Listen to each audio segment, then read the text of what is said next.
Hello students, this is महबूब हसन और आज हम एक मेडिकल प्रॉब्लम को सॉल्व करेंगे। इट इज एक्सरसाइज प्रॉब्लम 1.12 और इसी में हम आगे वीडियो में डिस्कस करेंगे exercise problem 1.13। Okay, so problem क्या है? Question is two insulated charge copper sphere हैं। आपके पास two insulated charge copper sphere हैं। एक स्फीयर ए है और दूसरा स्फीयर बी है। ओके, क्वेश्चंस में आपको गिवन है two insulated copper charge sphere A and B and center distance between separation between them is 50 centimeter और इनके बीच का डिस्टेंस कितना है? 50 सेंटीमीटर है। ओके, ये आपको गिवन है। क्या what is the force of electrostatic repulsion between these charge sphere? इन चार्ज स्फीयर के बीच में फोर्स ऑफ रिपल्सन आपको कैलकुलेट करना है। और जो चार्ज कॉपर स्फीयर है इन पे चार्ज कितना गिवन है? 6.5 into 10 raise to the power minus 7 और इस पे भी कितना गिवन है? 6.5 into 10 raise to the power minus 7 coulomb का आपको चार्ज गिवन है। ओके, सो टू स्फीयर है, दोनों पे सेम चार्ज है, दोनों पे सेम चार्ज है। इसको सपोज कर लेते हैं Q, ये भी Q ही है, दोनों पे सेम चार्ज है तो, और दोनों पॉजिटिव हैं तो इनके बीच में इलेक्ट्रोस्टैटिक रिपल्सिव फोर्स अप्लाई होगा, जैसा हम कूलम्स लॉ में पहले ही डिस्कस किए थे। सो आपको इलेक्ट्रोस्टैटिक रिपल्सिव फोर्स का मैग्नीट्यूड कैलकुलेट करना है। So we know that electrostatic repulsion force according to Coulomb's law is given by 1/4 pi epsilon naught Q1 Q2 over R square. Okay, so क्या हो जाएगा? F is equal to क्या हो जाएगा? 1/4 pi epsilon naught Q1 यहाँ पर कितना है? Q ऐसे ही लिख देते हैं। सेकंड चार्ज भी कितना है? Q over R square. Okay, इनका वैल्यू पुट करते हैं। सो 1/4 पाई एप्सिलॉन नॉट का वैल्यू क्या होता है? 9 into 10 raise to the power 9। इसको इक्वेशन फर्स्ट सपोज कर लेते हैं क्योंकि इसको हम आगे की प्रॉब्लम्स में यूज करेंगे। ओके, Q1 का वैल्यू कितना है? Charge on first body that is 6.5 into 10 raise to the power minus 7। Charge on second body पे चार्ज कितना है? वो भी सेम है। सो मल्टीप्लाई करते हैं, क्या हो जाएगा? 6.5 into 10 raise to the power minus 7 upon R. Distance क्या है? 50 सेंटीमीटर में गिवन है बच्चों। सो जब भी हम न्यूमेरिकल प्रॉब्लम सॉल्व करते हैं ऐसा यूनिट में हम सारे वैल्यू को पुट करेंगे। सो इसको मीटर में कन्वर्ट कर लेते हैं, क्या हो जाएगा? 50 into 10 raise to the power minus 2 metre और उसका स्क्वायर कर देते हैं।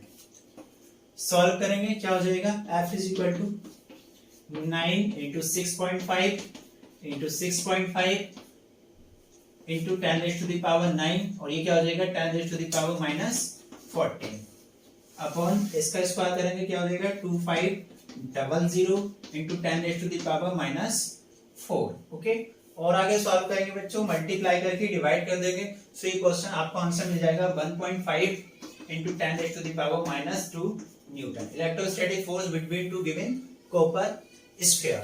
सो कितना आ जाएगा? 1.5 into 10 raise to the power minus 2 newton. Simple multiple divide करना है। सो ये तो आप कर सकते हैं। कितना आ जाएगा? 1.5 into 10 raise to the power minus 7 Newton.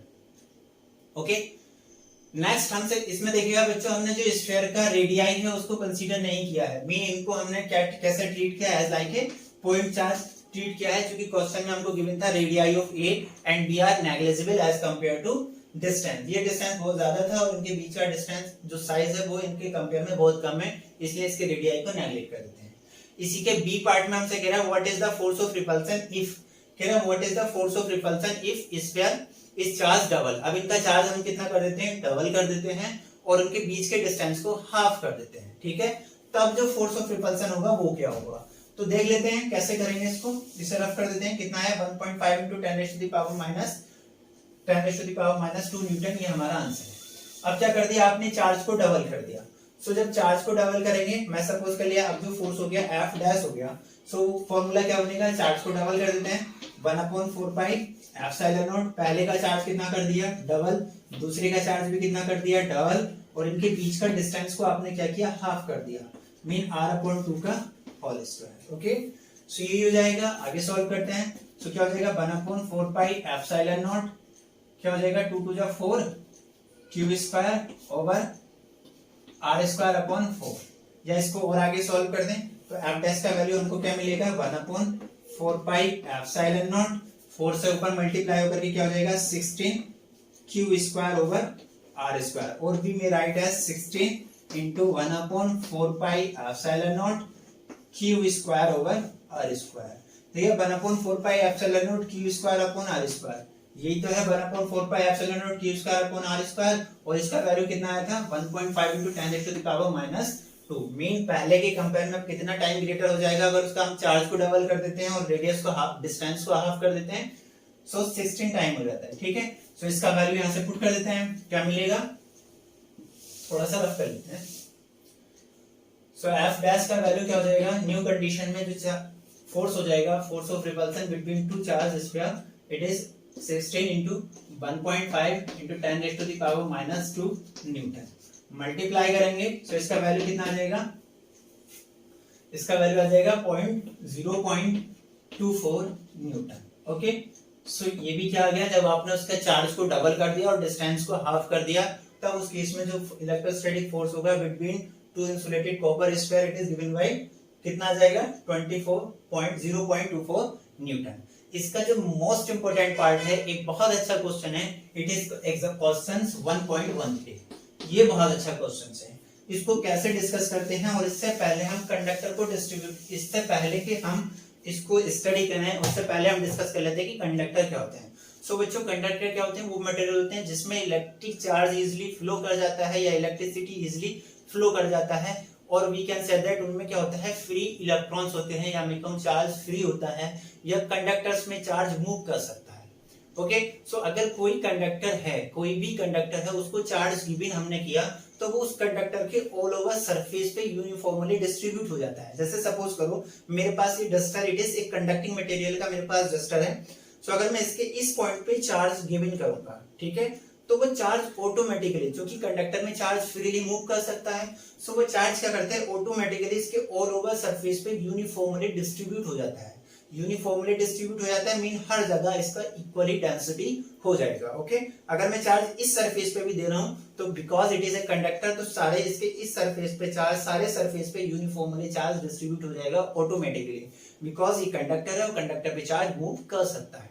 तो यहाँ पर अगर एक ही पॉइंट पे चार्ज दिया, तो चूंकि यहाँ पे डेंसिटी बहुत ज्यादा हो जाता है चार्ज का, इसलिए वो उसके रिपल्सन की वजह से इसके ऑल ओवर सरफेस पे यूनिफॉर्मली डिस्ट्रीब्यूट हो जाता है। सो इसमें कह रहा है, सपोज दैट हमसे कह रहा है स्फीयर ए एंड बी, जो प्रॉब्लम 1.13 है, इसमें कह रहा है ए एंड बी को आपने क्या किया है, जो पहले एक्सरसाइज में ए और बी आपको गिवन थे, उसमें क्या किया आपने, एक थर्ड चार्ज लेकर का है, एक थर्ड स्फीयर लेकर का है, और उसको नाम मान लिया हमने सी, और उसका साइज कैसा है, सेम है, जिस जो रेडियस इसका है, सेम रेडियस इसका है, और सेम ही रेडियस इसका है।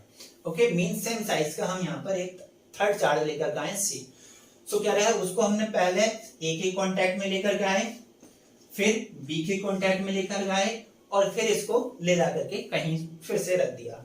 तो अब जो थर्ड केस है, ए और बी के बीच में इलेक्ट्रोस्टैटिक फोर्स क्या होगा थर्ड केस में, वो हमने कैलकुलेट करना। ओके, तो ध्यान देंगे बच्चों, ये कंडक्टर है और ये भी क्या है, कंडक्टर है। जब टू कंडक्टर को कांटेक्ट में लाएंगे, तो इस कंडक्टर से, फर्स्ट कंडक्टर से सेकंड कंडक्टर पे चार्ज का ट्रांसफर होना स्टार्ट हो जाएगा। ठीक है, चार्ज ट्रांसफर हो जाएगा। चार्ज कब तक ट्रांसफर होगा, जब तक दोनों कंडक्टर्स पे चार्ज डेंसिटी, इस बात को ध्यान रखेंगे बच्चों, चार्ज डेंसिटी समान नहीं हो जाएगी। इक्वल चार्ज डेंसिटी जब तक नहीं होगी, तब तक क्या रहेंगे, उन पे चार्ज का डिस्ट्रीब्यूशन हो जाएगा। चार्ज डेंसिटी इक्वल होगी, चार्ज इक्वल नहीं होने की कंडीशन है। बट अगर दोनों सेम साइज के हैं, तो दोनों पे चार्ज क्या रहेगा, इक्वल रहेगा। बट अगर कोई बड़े साइज का है, तो बड़े चार्ज बॉडी पर क्या होगा, ग्रेटर चार्ज मूव कर जाएगा, और जो स्मॉल बॉडी है उस पर लेस चार्ज रह जाएगा, बिकॉज चार्ज डेंसिटी क्या रहना होता है, सेम कंसीडर कांस्टेंट रहता है, या इक्वल हो जाता है। तो चार्ज क्या होगा, जैसे ही हम फर्स्ट बॉडी है, फर्स्ट कॉपर चार्ज है, इंसुलेटर है, इसके कांटेक्ट में हम थर्ड चार्ज लेकर आए, तो अभी मैंने सपोज किया इस पे चार्ज कितना था Q, जब मैं इसको C से लेकर आऊंगा, C को मैंने क्या करा, टच करा दिया, तो दोनों कंडक्टर हैं, दोनों पे क्या होगा, सेम साइज के हैं, तो दोनों पे चार्ज इक्वली डिवाइड हो जाएगा। ठीक है, तो A पे जो नया चार्ज हो जाएगा वो क्या हो जाएगा, Q/2, और इतने ही चार्ज हो जाएगा C पे, और वो भी कितना हो जाएगा, C पे भी चार्ज कितना हो जाएगा, Q/2। Is it clear? क्योंकि पहले A पे चार्ज कितना था, Q, और उसको मैंने क्या किया, जैसे ही मैं C के कांटेक्ट में लाऊंगा, दोनों पे चार्ज क्या हो जाएगा, इक्वली डिस्ट्रीब्यूट हो जाएगा, और A पे चार्ज कितना हो जाएगा, Q/2, और B पे भी चार्ज कितना, C पे चार्ज कितना हो जाएगा, Q/2। अब मैंने इसको क्या किया, क्वेश्चन में कह रहा है, इसको फिर मैं क्या किया, पहले ए के कांटेक्ट में लाया, फिर बी के कांटेक्ट में लाता हूँ थर्ड चार्ज को। तो थर्ड चार्ज पे सी पे चार्ज कितना आया Q/2, और इसको जब मैं लेकर के आया काय पे बी पे, तो बी पे चार्ज कितना था Q। तो टोटल चार्ज कितना हो जाएगा Q/2 plus Q, that is 3Q/2। 3Q/2। अब ये जो 3Q/2 चार्ज है, दोनों का चार्ज है ना, दोनों पे सेम साइज के हैं, तो दोनों पे इक्वली डिस्ट्रीब्यूट हो जाएगा। फिर से एक पे Q है, दूसरे पे Q/2 है, तो जब दोनों कांटेक्ट में आएंगे चार्ज का फिर से रिडिस्ट्रीब्यूशन होगा, और कैसे होगा, दोनों सेम साइज के तो इक्वली फिर से डिस्ट्रीब्यूट हो जाएगा।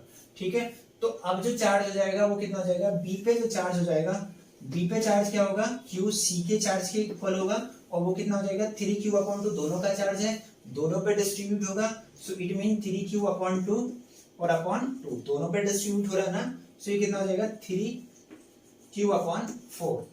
3Q/4 दोनों पे चार्ज कितना हो जाएगा, बी पे चार्ज कितना हो जाएगा 3Q/4, और सी पे भी चार्ज कितना हो जाएगा 3Q/4।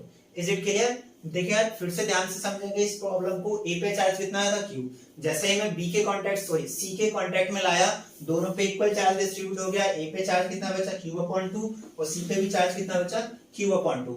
उसके बाद मैं बी ए वाले से कुछ नहीं करा, फिर जो सी वाला चार्ज मेरे पास स्फीयर था, इसको मैं बी के कांटेक्ट में लेके गया। सो जब बी के कांटेक्ट में लेके गया तो सी पे चार्ज कितना था Q/2, और बी पे चार्ज क्या है Q। सो ये टोटल चार्ज कितना हो जाएगा 3Q/2, और इसका फिर से रिडिस्ट्रीब्यूशन होगा। जब इसका फिर से रिडिस्ट्रीब्यूशन होगा तो जितना चार्ज Q पे रहेगा उतना ही चार्ज सी पे रहेगा, और वो क्या होगा, इसको 2 पार्ट्स में डिवाइड कर देते हैं। सो 2 से डिवाइड करा, कितना मिलेगा 3Q/4। अब जो आपका नया केस है उसमें ए पे चार्ज कितना है Q/2, ए पे चार्ज कितना हो गया, ए पे चार्ज हो गया Q/2, और सी पे बी पे चार्ज कितना हो गया 3Q/4। अब इस कंडीशन में आपको इलेक्ट्रोस्टैटिक फोर्स कैलकुलेट करना है। तो सिंपल फिर से फॉर्मूला लगाते हैं। F इज इक्वल टू, क्या फॉर्मूला होता है, F is equal to according to Coulomb's law, F is equal to 1/4 pi epsilon naught Q1 Q2 over R square, बच्चों डिस्टेंस स्क्वायर। ओके, F नई condition है तो F double dash से denote कर देते हैं, 1/4 पाई एप्सिलॉन नॉट, ऐसे ही लिखा रहने देते हैं। Q1 charge on first body, और अब जो चार्ज को मैंने पहले ए के कांटेक्ट में लाया और फिर सी के बी के कांटेक्ट में लाया था सी को, सो चार्ज का रिडिस्ट्रीब्यूशन हो गया था। तो first body mean first sphere पे चार्ज कितना रह गया था Q/2। So charge on first body कितना हो जाएगा Q/2, and charge on second body पे चार्ज कितना हो गया था 3Q/4। तो वैल्यू पुट कर देते हैं, क्या हो जाएगा 3Q/4 over R square. Okay, solve करते हैं। तो ये क्या हो जाएगा 1/4 pi epsilon not, A Q लिखा ऐसे ही, इस क्यू को भी लिख दिया, into Q over R square. Multiply में नहीं कर रहा हूं, कोई प्रॉब्लम नहीं। यहां से क्या मिलेगा 3/8, यही तो हो जाएगा 1/4 pi epsilon naught Q into Q over R square. इसका वैल्यू हमने फर्स्ट प्रॉब्लम के इस क्वेश्चंस के फर्स्ट पार्ट में फाइंड आउट किया था, और इसका वैल्यू कितना था 1.5 इंटू 10⁻⁻2 न्यूटन। सो इसके वैल्यू को पुट कर देते हैं डायरेक्ट। सो इसका वैल्यू क्या हो जाएगा, F double dash is equal to 1.5 into 10⁻⁻2 into 3/8। इसको मल्टीप्लाई करके सॉल्व कर लेते हैं। सो क्या मिलेगा बच्चों 5.7 into 10⁻³ Newton. Okay, that's all. कैसे हमने किया, बस इसमें जो सेकंड पार्ट था वो बहुत थोड़ा सा अलग था, कि जब हम फर्स्ट बॉडी को ए बॉडी को सी के कांटेक्ट में लाया, जो कि अनचार्ज स्फीयर था, उस पे कोई भी चार्ज नहीं था, तो दोनों पे चार्ज का रिडिस्ट्रीब्यूशन हो गया था। फिर उसको जब हम बी पे अगेन लेकर आए, बी के कांटेक्ट में लेकर आए, अगेन चार्ज का रिडिस्ट्रीब्यूशन हो गया, तो फर्स्ट बॉडी पे चार्ज Q/2 और बी बॉडी पे जो चार्ज रह गया था वो Q/4 रह गया था। इसको हमने सॉल्व कर लिया, बहुत इजी प्रॉब्लम था। आई होप बच्चों आप भी इसको कर सकते हैं। ओके, आज के लिए यही था। थैंक यू बच्चों।